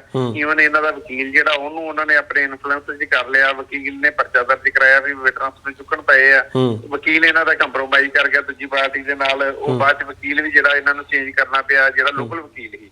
ਕੇਸ ਤੇ ਅਸੀਂ ਜਿਹੜਾ ਬੈਂਸ ਸਾਹਿਬ ਦੀ ਟੀਮ ਅਸੀਂ ਸਾਰਾ ਕੇਸ ਫੋਲੋ ਕਰਦੇ ਹਾਂ। ਜਿਹੜਾ ਇਹਨਾਂ ਦਾ ਲੋਕਲ ਵਕੀਲ ਸੀ ਉਹਨੇ ਉਹ ਦੂਸਰੀ ਪਾਰਟੀ ਦੇ ਨਾਲ ਉਹਨਾਂ ਦਾ ਕੰਪਰੋਮਾਈਜ਼ ਹੋ ਗਿਆ। ਤੇ ਹੁਣ ਹੋਪਫੁਲ ਹਾਂ ਵੀ ਅਸੀਂ ਜਿਹੜਾ 1 ਮਹੀਨੇ ਦੇ ਵਿੱਚ ਜਿਹੜਾ ਵਾ ਮਈ ਦੇ ਵਿੱਚ ਜਿਹੜਾ ਇਹ ਕੇਸ ਦਾ ਡਿਸੀਜਨ ਜਿਹੜਾ ਵਾ ਆਉਣ ਦੀ ਆਸ ਕਰਦੇ ਹਾਂ। ਗੱਲਬਾਤ ਕਰਨ ਲਈ ਵਕੀਲ ਸਾਹਿਬ ਤੁਹਾਡਾ ਬਹੁਤ ਧੰਨਵਾਦ। ਤਮਾਮ ਜਾਣਕਾਰੀ ਹੈ ਤੁਸੀਂ ਸਾਡੇ ਨਾਲ ਸਾਂਝੀ ਕੀਤੀ ਔਰ ਜਿਹੜੇ ਟੈਕਨੀਕਲੀ ਦਰਸ਼ਕਾਂ ਨੂੰ ਸਮਝਾਉਣ ਦੀ ਕੋਸ਼ਿਸ਼ ਕੀਤੀ ਹੈ ਕਿ ਕਿਸ ਤਰੀਕੇ ਦੀ ਇਹ ਪ੍ਰੋਸੀਡਿੰਗ ਚੱਲੀ, ਕਿਸ ਤਰੀਕੇ ਦੀ ਵਾਰਦਾਤ ਹੋਈ ਸੀ ਔਰ ਕਿਹੜੇ ਲੋਕ ਇਸ ਪੂਰੀ ਵਾਰਦਾਤ ਦੇ ਵਿੱਚ ਇਨਵੋਲਵ ਨੇ। ਗੱਲਬਾਤ ਕਰਨ ਲਈ ਬਹੁਤ ਧੰਨਵਾਦ ਜੀ। ਥੈਂਕ ਯੂ ਜੀ, ਵੈਲਕਮ ਜੀ। ਤਾਂ ਇਹ ਸਨ ਐਡਵੋਕੇਟ ਸਰਬਜੀਤ ਸਿੰਘ ਵੇਰਕਾ, ਬੈਂਸ ਐਡਵੋਕੇਟ ਬੈਂਸ ਉਹਨਾਂ ਦੀ ਟੀਮ ਦਾ ਹਿੱਸਾ ਨੇ। ਲਗਾਤਾਰ ਇਸ ਕੇਸ ਦੀ ਪੈਰਵੀ ਕਰ ਰਹੇ ਨੇ, ਪਰਿਵਾਰ ਦੀ ਮਦਦ ਕਰ ਰਹੇ ਨੇ। ਉਮੀਦ ਮਾਤਾ ਜੀ ਹੈਗੀ ਹੈ ਇਨਸਾਫ ਦੀ? ਹੁਣ 7 ਸਾਲ ਹੋ ਗਏ ਤੁਹਾਨੂੰ ਵੀ। ਹਾਂਜੀ, ਸਾਨੂੰ ਕਾਨੂੰਨ ਤੇ ਪੂਰਾ ਭਰੋਸਾ ਹੈ ਵੀ ਸਾਨੂੰ ਇਨਸਾਫ ਮਿਲੂਗਾ। ਹੈ ਉਮੀਦ ਜੀ, ਲੱਗ ਰਹੀ ਹੈ? ਕਿਉਂਕਿ ਤੁਸੀਂ ਸਾਰਾ ਰਾਜਿੰਦਰ ਵੈਸ ਜਿਹਾ ਸੀ ਵਕਾਲਤ, ਔਰ ਟੀਮ ਇਹੋ ਜਿਹੀ ਹੋਵੇ ਸਾਬੀ ਵੇਰਕਾ ਵਰਗੀ, ਤਾਂ ਇਨਸਾਫ ਦੀ ਉਮੀਦ ਰੱਖਣੀ ਪਊ। ਕੋਈ ਖੜੇ ਨੇ, ਸਾਰੇ ਦੁਸ਼ਮਣ ਹੁੰਦੇ, ਕੁਛ ਚੰਗੇ ਬੰਦੇ ਵੀ ਹੁੰਦੇ ਨੇ। ਚੰਗਿਆਂ ਤੋਂ ਆਸ ਤਾਂ ਰੱਖਣੀ ਬਣਦੀ ਹੈ ਜੀ। ਸਾਨੂੰ ਭਰੋਸਾ ਜੀ, ਸਾਨੂੰ ਇਨਸਾਫ ਦਿਵਾਉਣਗੇ। ਗੱਲਬਾਤ ਕਰਨ ਲਈ ਬਹੁਤ ਧੰਨਵਾਦ। ਤਾਂ ਅਸੀਂ ਵੀ ਇਹੀ ਉਮੀਦ ਕਰਦੇ ਹਾਂ, ਕਾਨੂੰਨ ਦੇ ਉੱਤੇ ਭਰੋਸਾ ਰੱਖਣਾ ਸਾਡਾ ਫਰਜ਼ ਹੈ, ਕਿਉਂਕਿ ਕਾਨੂੰਨ ਦੇ ਤਹਿਤ ਹੀ ਆਪਾਂ ਕਿਸੇ ਨੂੰ ਉਸਦੇ ਗੁਨਾਹਾਂ ਦੀ ਸਜ਼ਾ ਮਾਨਯੋਗ ਅਦਾਲਤ ਦੇ ਰਾਹੀਂ ਦਵਾ ਸਕਦੇ ਹਾਂ। ਤਾਂ ਇਸ ਕੇਸ ਦੇ ਵਿੱਚ ਵੀ ਤੁਸੀਂ ਹਰ ਫੈਕਟ ਪਰਿਵਾਰ ਤੋਂ ਸੁਣਿਆ। ਜੇ ਕੋਈ ਇਸ ਕੇਸ ਦੇ ਨਾਲ ਰਿਲੇਟਡ ਕੋਈ ਆਪਣਾ ਪੱਖ ਰੱਖਣਾ ਚਾਹੁੰਦਾ ਤਾਂ ਸਾਡੇ ਨਾਲ ਸੰਪਰਕ ਕਰ ਸਕਦਾ ਹੈ, ਕਿਉਂਕਿ ਹਰ ਇਨਸਾਨ ਨੂੰ ਜਿਹੜਾ ਉਹ ਹੱਕ ਹੈ ਆਪਣਾ ਪੱਖ ਰੱਖਣ ਦਾ। ਹਾਲਾਂਕਿ ਇਹ ਜਾਂਚ ਦਾ ਵਿਸ਼ਾ, ਲਗਾਤਾਰ ਜਾਂਚ ਵੀ ਚੱਲੀ ਇੰਨੇ ਸਾਲ, ਔਰ ਮਾਨਯੋਗ ਅਦਾਲਤ ਦੇ ਵਿੱਚ ਜਿਹੜਾ ਇਹ ਕੇਸ ਚੱਲ ਰਿਹਾ, ਇਸ ਕੇਸ ਦੇ ਵਿੱਚ ਕਿਸ ਤਰੀਕੇ ਦਾ ਫੈਸਲਾ ਹੁੰਦਾ। ਹਾਲਾਂਕਿ ਜਿਹੜੇ ਐਡਵੋਕੇਟ ਸਰਬਜੀਤ ਸਿੰਘ ਵੇਰਕਾ ਨੇ ਉਹ ਇਹੀ ਦੱਸ ਰਹੇ ਨੇ ਵੀ ਉਮੀਦ ਹੈ ਕਿ ਇਸ ਪਰਿਵਾਰ ਨੂੰ ਇਨਸਾਫ ਜ਼ਰੂਰ ਮਿਲੇਗਾ। ਦੋਸ਼ੀਆਂ ਨੂੰ ਜਿਹੜੇ ਜਿਨ੍ਹਾਂ ਦੇ ਉੱਤੇ ਇਲਜ਼ਾਮ ਨੇ ਵੱਡੇ, ਬੇਸ਼ੱਕ ਉਹ ਭਾਵੇਂ ਪੁਲਿਸ ਦੇ ਇੰਸਪੈਕਟਰ ਹੋਣ, ਚਾਹੇ ਉਹ ਕਿਸੇ ਪਿੰਡ ਦੇ ਸਰਪੰਚ ਹੋਣ, ਉਹਨਾਂ ਦੇ ਉੱਤੇ ਬਣਦੀ ਕਾਨੂੰਨੀ ਕਾਰਵਾਈ ਤਹਿਤ ਉਹਨਾਂ ਦੇ ਖਿਲਾਫ ਜਿਹੜੀਆਂ ਸਜ਼ਾਵਾਂ ਜਿਹੜੀਆਂ ਉਹ ਮਾਨਯੋਗ ਅਦਾਲਤ ਜਿਹੜੀ ਹੈ ਉਹ ਸੁਣਾਏਗੀ। ਇੱਦਾਂ ਦੀ ਉਮੀਦ ਇਹਨਾਂ ਦੇ ਵਕੀਲ ਨੂੰ ਹੈ ਔਰ ਇਹਨਾਂ ਦੇ ਜਿਹੜੇ ਬਜ਼ੁਰਗ ਮਾਤਾ ਪਿਤਾ ਜਿਹੜੇ ਨੇ, ਹਰਿੰਦਰ ਸਿੰਘ ਔਰ ਜਤਿੰਦਰ ਸਿੰਘ ਦੇ ਮਾਤਾ ਪਿਤਾ ਨੇ, ਉਹਨਾਂ ਨੂੰ ਇਨਸਾਫ ਦੀ ਉਮੀਦ ਜ਼ਰੂਰ ਹੈ। ਫਿਲਹਾਲ ਕੈਮਰਾਮੈਨ ਵਰਿੰਦਰ ਮਹਿਰਾ ਦੇ ਨਾਲ ਸੁਖਵਿੰਦਰ ਸਿੰਘ, ਹਮਦਰਦ TV, ਨੀਲੋਂ।